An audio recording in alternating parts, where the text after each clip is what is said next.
We're in the book of Ruth, and I want to emphasize that right at the beginning of this book, coming off the book of Judges was just so terrible.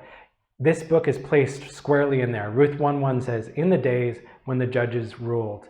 And I think that this book presents a problem, but it also presents a solution. So as we read the book of Judges, as we look through it, the point is to feel sick and empty, to feel terrible. And this book, right at the beginning, places itself squarely in that time period. Why is that? Because I think this book is meant to show us that not everything was that way. And we'll get more specific about that at the end.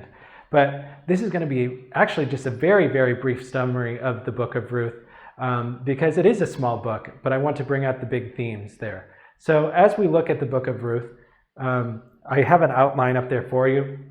And there's some things I want to really emphasize. I don't usually put up a big, more detailed outline here, but I want to draw attention to that first one, that Naomi is emptied at the beginning of the book.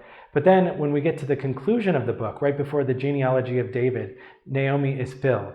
So I think it's interesting that this book is called the book of Ruth, but in many ways, Naomi is the center of this story. She's the one that loses, and she's the one at the end that is said to be blessed.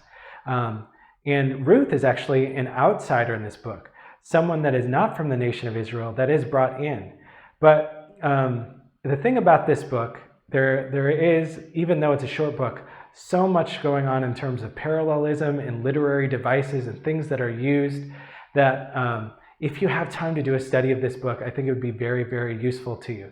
But the broad story is that Naomi and Ruth, they return, they're really struggling, but they find Boaz, who is kind, who has strong morals and provides for Ruth, and then ultimately delivers Naomi and Ruth out of their distress by redeeming them, by marrying Ruth, and in many ways threatening his own inheritance, and things could go very badly for him because of what he has done, but he's willing to do that because he knows that it is the right thing.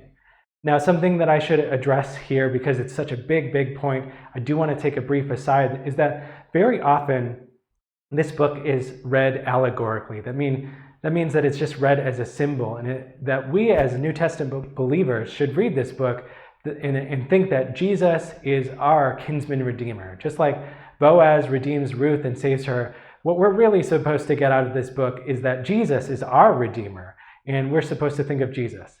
Now, we're going to talk about this a lot more later on in the course when we think about preaching and teaching the Old Testament, but there's a lot of problems with this. And it comes from a desire for people to read the Old Testament Christocentrically, which is not a bad thing. They want to find Jesus in the Old Testament. Again, not a bad thing. But what I want us to be careful of is putting Jesus in the Old Testament where he is not, right? I don't think the reason that God has provided this book for us is for us to read it symbolically and think that it's a feel-good story ultimately about how Jesus is our Redeemer.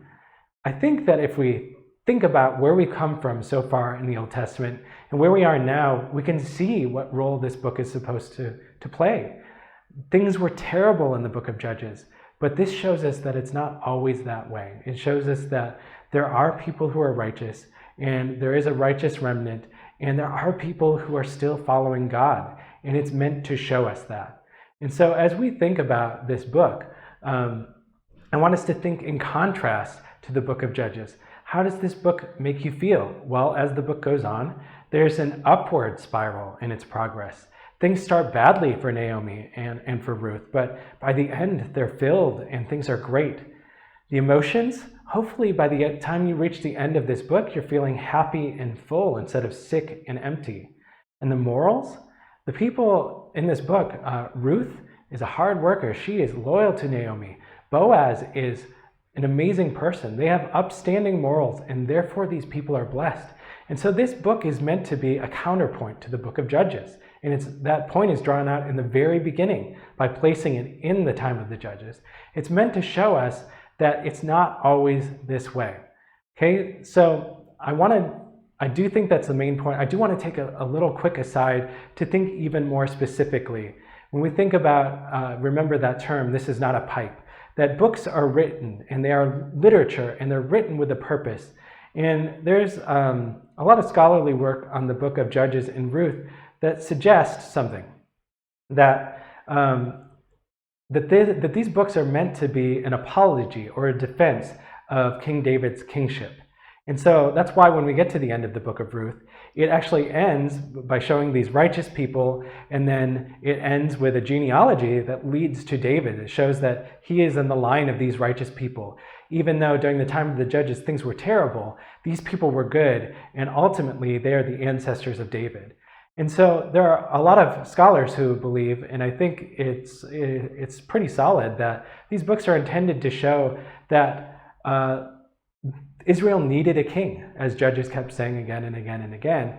And David was the good king that brought blessing. And so I think in terms of the promises, as we think of this book, we think of that blessing promise. And I think this book is made to make us think, is that blessing coming, right? David is coming. And as we read, we see that maybe he's going to be that great deliverer. And next week, as we get into more historical books, Samuel and Kings and Chronicles, we're going to start to look at these things more deeply and how these stories fit in there. We're going to ultimately see that David is not that promised seed, though he is a great example of it, and the promise is furthered in David. He is not actually that seed. But by the time we get to the end of the book of Ruth, we're supposed to be thinking along these lines, I think. And we're supposed to be hopeful, and we're supposed to be happy.